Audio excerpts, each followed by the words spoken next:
ఆదికాండము 41వ అధ్యాయము. 2 ఏళ్లు గడిచిన తరువాత ఫరో ఒక కల కనెను. అందులో అతడు ఏటి దగ్గర నిలిచియుండగా చూపునకు అందమైనవియు బలిసినవియు నైన 7 ఆవులు ఏటిలో నుండి పైకి వచ్చుచు జమ్ములో మేయుచుండెను. వాటి తరువాత చూపునకు వికారమై చిక్కిపోయిన మరి 7 ఆవులు ఏటిలో నుండి పైకి వచ్చుచు ఏటి ఎడ్డున ఆ ఆవుల దగ్గర నిలుచుండెను. అప్పుడు చూపునకు వికారమై చిక్కిపోయిన ఆ ఆవులు చూపునకు అందమై బలిసిన ఆవులను తినివేయుచుండెను. అంతలో ఫరో మేలుకొనెను. అతడు నిద్రించి రెండవసారి కల కనెను. అందులో మంచి పుష్టిగల 7 వెన్నులు ఒక్కదంటున పుట్టుచుండెను. మరియు తూర్పు గాలి చేత చెడిపోయిన 7 పీల వెన్నులు వాటి తర్వాత మొలిచెను. అప్పుడు నిండైన పుష్టిగల ఆ 7 వెన్నులను ఆ పీల వెన్నులు మృంగివేసెను. అంతలో ఫరో మేలుకొని అది కల అని గ్రహించెను. తెల్లవారినప్పుడు అతని మనస్సు కలవరపడెను. గనుక అతడు ఐగుప్తు శకునగాండ్రనందరినీ అక్కడి విద్వాంసులనందరినీ పిలువనంపి ఫరో తన కలలను వివరించి వారితో చెప్పెను. కాని ఫరోకు వాటి భావము తెలుపగల వాడెవడునూ లేకపోయెను. అప్పుడు పానదాయకుల అధిపతి, నేడు నా తప్పిదములను జ్ఞాపకం చేసుకొనుచున్నాను.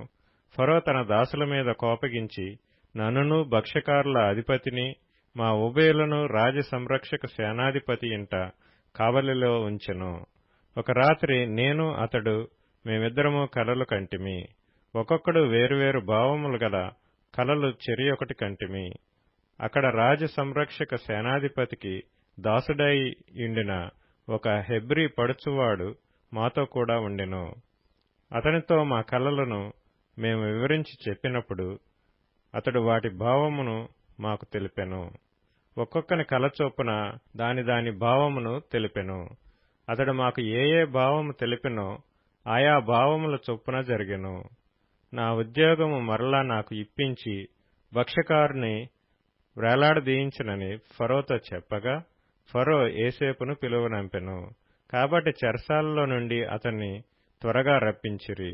అతడు క్షౌరము చేయించుకొని మంచి బట్టలు కట్టుకొని ఫరో యొద్దకు వచ్చెను.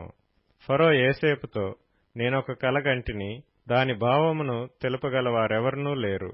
నీవు కలను విన్న ఎడల దాని భావమును తెలుపగలవని నిన్ను గూర్చి వింటినని అతనితో చెప్పినందుకు యోసేపు, అది నా వలన కాదు, దేవుడే ఫరోకు క్షేమకరమైన ఉత్తరమిచ్చునని ఫరోతో చెప్పెను.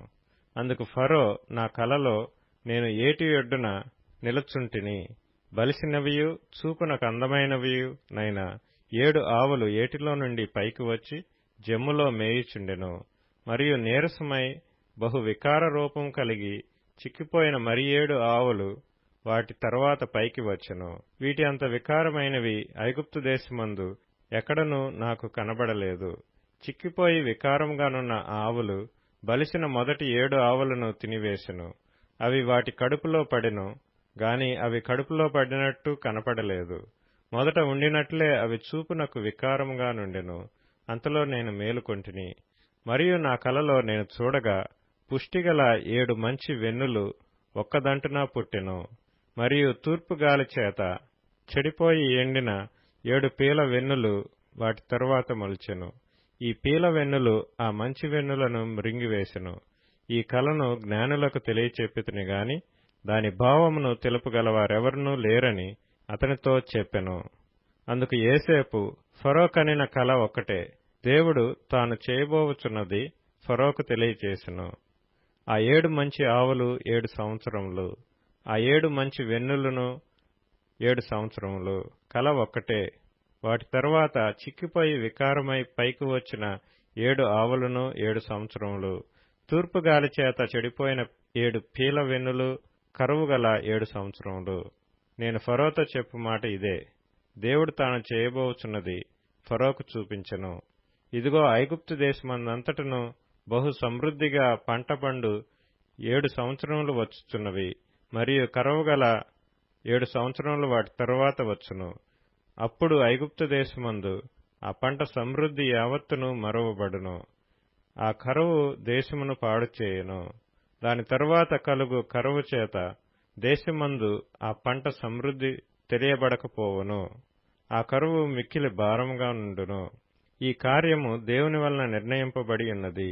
ఇది దేవుడు శీఘ్రముగా జరిగించును. అందుచేతనే ఆ కల ఫరోకు రెట్టింపబడెను.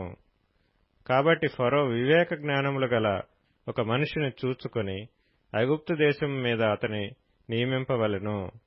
ఫరో అట్లు చేసి ఈ దేశం పైన అధిపతులను నియమించి సమృద్ధిగా పంటబండు 7 సంవత్సరములలో ఐగుప్తు దేశమందంతటను 5వ భాగము తీసుకొనవలెను.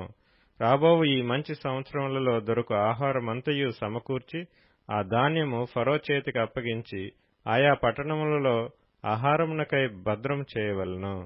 కరువు చేత ఈ దేశము నశించిపోకుండా ఆ ఆహారము ఐగుప్తు దేశంలో రాబోవు కరువు సంవత్సరములు 7 ఈ దేశమందు సంగ్రహముగా నుండునని ఫరోతో చెప్పెను. ఆ మాట ఫరో దృష్టికిని అతని సమస్త సేవకుల దృష్టికిని యుక్తమై ఉండును గనుక అతడు తన సేవకులను చూచి, ఇతని వలె దేవుని ఆత్మగల మనుషుని కనుగొనగలమా అని అనెను. మరియు ఫరో, దేవుడు ఇదంతయు నీకు తెలియపరచును గనుక నీవలే వివేక జ్ఞానములు గలవారెవరనూ లేరు. నీవు నా ఇంటికి అధికారివై ఉండవలెను. నా ప్రజలందరూ నీకు విధేయులై ఇందురు. సింహాసన విషయములో మాత్రమే నేను నీకంటే పైవాడనై ఇందునని యోసేపుతో చెప్పెను. మరియు ఫరో, చూడుము, ఐగుప్తు దేశమంతటి మీద నిన్ను నియమించి ఉన్నానని యోసేపుతో చెప్పెను. మరియు ఫరో తన చేతినున్న తన ఉంగరము తీసి యోసేపు చేతిని పెట్టి సన్నపు నార బట్టలు అతనికి తొడిగించి అతని మెడకు బంగారు గొలుసు వేసి తన 2వ రథం మీద అతన్ని నెక్కించెను. అప్పుడు వందనము చేయుడని అతని ముందర జనులు కేకలు వేసిరి. అట్లు ఐగుప్తు దేశమంతటి మీద అతన్ని నియమించెను. మరియు ఫరో యోసేపుతో, ఫరోను నేనే, అయినను నీ సెలవు లేక ఐగుప్తు దేశమందంతటను ఏ మనుష్యుడును తన చేతినైనను కాలినైనను ఎత్తకూడదని చెప్పెను. మరియు ఫరో యోసేపునకు జప్నత్పనేహు అని పేరు పెట్టి అతనికి ఓను యొక్క యాజకుడైన పోతీఫెర కుమార్తెయగు ఆసెనతునిచ్చి పెండ్లి చేసెను. యోసేపు బయలుదేరి ఐగుప్తు దేశమందంతటా సంచరించెను. యోసేపు ఐగుప్తు రాజైన ఫరో ఎదుట నిలిచినప్పుడు 30 సంవత్సరముల వాడై ఉండెను. అప్పుడు యోసేపు ఫరో ఎదుట నుండి వెళ్లి ఐగుప్తు దేశమందంతటా సంచారం చేసెను. సమృద్ధిగా పంట పండిన 7 సంవత్సరములలో భూమి బహు విరివిగా పండెను. ఐగుప్తు దేశమందున్న 7 సంవత్సరముల ఆహారమంతయు అతడు సమకూర్చి ఆయా పట్టణములలో దాని నిలువ చేసెను. ఏ పట్టణము చుట్టూ నుండు పొలము యొక్క ధాన్యము ఆ పట్టణమందే నిలువ చేసెను. యోసేపు సముద్రపు ఇసుక వలె అతి విస్తారముగా ధాన్యము పోగు చేసెను.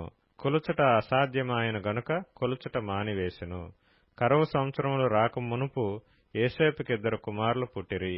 ఓని యొక్క యాజకుడైన పోతీఫెర కుమార్తెయగు ఆసెనతు అతనికి వారిని కనెను. అప్పుడు యోసేపు, దేవుడు నా సమస్త బాధను నా తండ్రి ఇంటి వారినందరినీ నేను మరిచిపోవునట్లు చేసినని చెప్పి తన జ్యేష్ఠ కుమారునికి మనష్షే అని పేరు పెట్టెను.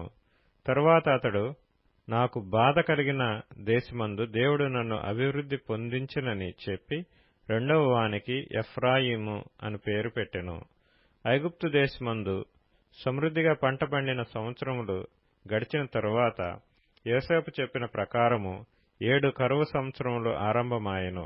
గాని ఐగుప్తు దేశమంతటను ఆహారముండెను. ఐగుప్తు దేశమంతటను కరువు వచ్చినప్పుడు ఆ దేశస్థులు ఆహారము కోసము ఫరోతో మొరపెట్టుకొనిరి. అప్పుడు ఫరో, మీరు యోసేపు నద్దకు వెళ్లి అతడు మీతో చెప్పినట్లు చేయుడని ఐగుప్తీయులందరితో చెప్పెను. కరువు ఆ దేశమందంతటను ఉండెను గనుక యోసేపు కొట్లన్నీయు విప్పించి ఐగుప్తీయులకు ధాన్యం అమ్మకము చేసెను. ఐగుప్తు దేశమందు ఆ కరువు భారముగా ఉండెను. మరియు ఆ కరువు ప్రతి దేశమందు భారమైనందున సమస్త దేశస్థులు యోసేపు నొద్ద ధాన్యము కొనుటకు ఐగుప్తునకు వచ్చిరి.